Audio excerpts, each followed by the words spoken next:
Bismillah, alhamdulillahi rabbil alamin, wassalatu wassalamu ala ashrafil anbiya'i wal mursalin, amma ba'd.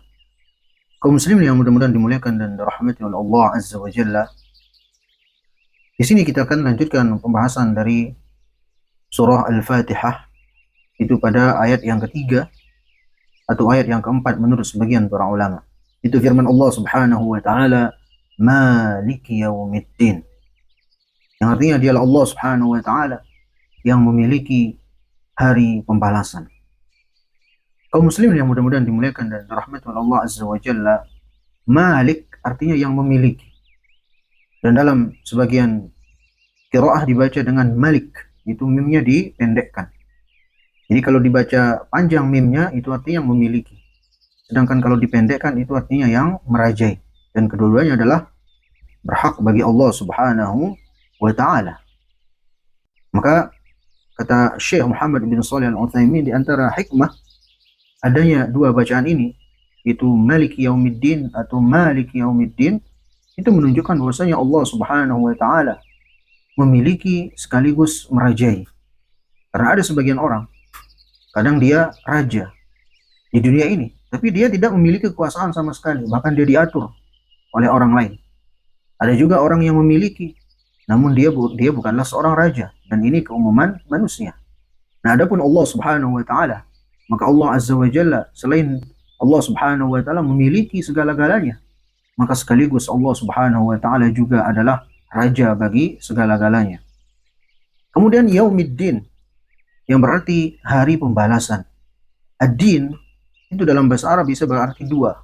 Bisa berarti agama atau bisa berarti pembalasan. Yang berarti agama seperti firman Allah Subhanahu wa taala, Inna ad-dina 'indallahil Islam. Sesungguhnya ad-din di sini artinya agama. Inna ad-dina 'indallahil Islam. Sesungguhnya agama yang ada di sisi Allah Subhanahu wa taala itu adalah hanya agama Islam. Di sini ad-din berarti agama. Tapi kalau ad-din dalam surah Al-Fatihah ini berarti pembalasan. Jadi Malik Yaumiddin artinya dialah Allah Subhanahu wa taala yang memiliki hari pembalasan. Kalau dipendekkan Maliki Yaumiddin itu berarti dialah Allah Subhanahu wa taala yang merajai di hari pembalasan nanti.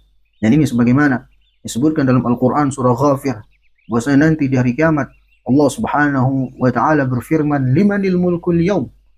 Siapakah yang memiliki kerajaan di hari ini? Siapakah yang menjadi raja di hari ini? Maka dikatakan lillahil wahidil qahhar. Hanyalah milik Allah Subhanahu wa taala, satu-satunya yang maha perkasa. Nah, kaum muslim yang mudah-mudahan dimuliakan dan dirahmati oleh Allah Azza wa Jalla, dari surah Al-Fatihah ayat 3 ini kita bisa ambil banyak faedah-faedah serta pelajaran-pelajaran. Pertama, ayat ini menunjukkan kepada kita tentang bahwasanya hari pembalasan itu adalah sesuatu yang pasti akan terjadi. Di mana setiap kita nanti di hari kiamat akan dibalas, akan diberikan ganjaran atas setiap amal perbuatan yang kita lakukan di dunia ini. In khairan fa khairun, wa in syarran fa syarrun. Kalau kebaikan yang kita lakukan di dunia ini, maka kita akan dibalas dengan kebaikan pula nanti di akhirat, itu surganya Allah Subhanahu wa taala. Begitu pula sebaliknya, kalau buruk, maka keburukan pula yang akan kita dapatkan. Dan itu semua akan dibalas dengan detail, yang kecil apalagi yang besar. Allah berfirman dalam ayat yang lainnya, فَمَنْ يَعْمَلْ مِثْقَالَ ذَرَّةٍ شَرًّا يَرَهُ وَمَنْ يَعْمَلْ مِثْقَالَ ذَرَّةٍ خَيْرًا يَرَهُ. Yang artinya barang siapa yang melakukan keburukan walaupun hanya sebesar biji zarrah, maka dia akan melihat balasannya nanti di hari kiamat. Begitu pula barang siapa yang melakukan kebaikan walaupun sebesar biji zarrah, maka dia akan melihat balasannya nanti di hari kiamat. Maka ini menunjukkan kepada kita agar kita jangan pernah meremehkan kebaikan. Kalau kita bisa laksanakan kebaikan tersebut. Begitu pula jangan pernah kita meremehkan dosa dan maksiat, karena sekecil apapun dosa yang kita lakukan akan ada balasannya nanti di Yaumiddin, itu di hari pembalasan.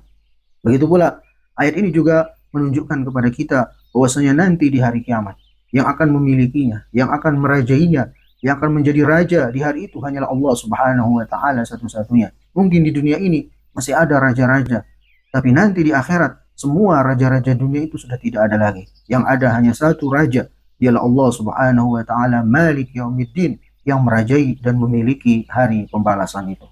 Begitu pula ayat ini sebagaimana memberikan hiburan bagi orang-orang yang terzalimi, sekaligus juga adalah ancaman bagi orang-orang yang berbuat zalim.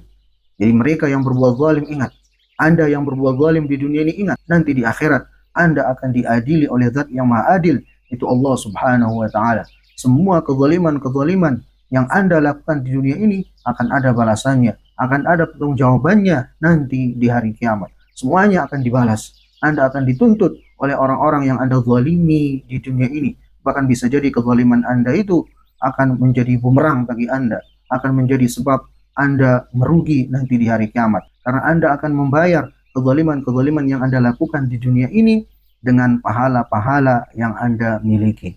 Begitu pula ayat ini adalah hiburan bagi kita yang mungkin di dunia ini terzalimi, namun kita tidak bisa mengambil hak kita.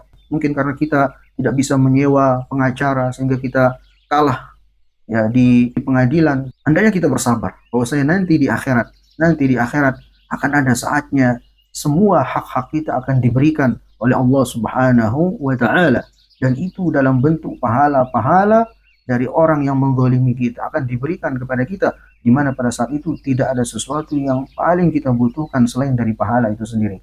Maka bersabarlah Anda atau kita-kita yang terzalimi di dunia ini. Mungkin kita tidak bisa mengambil hak kita, tapi nanti di akhirat ketika kita diadili oleh Zat yang Maha Adil, maka semuanya akan diberikan haknya masing-masing.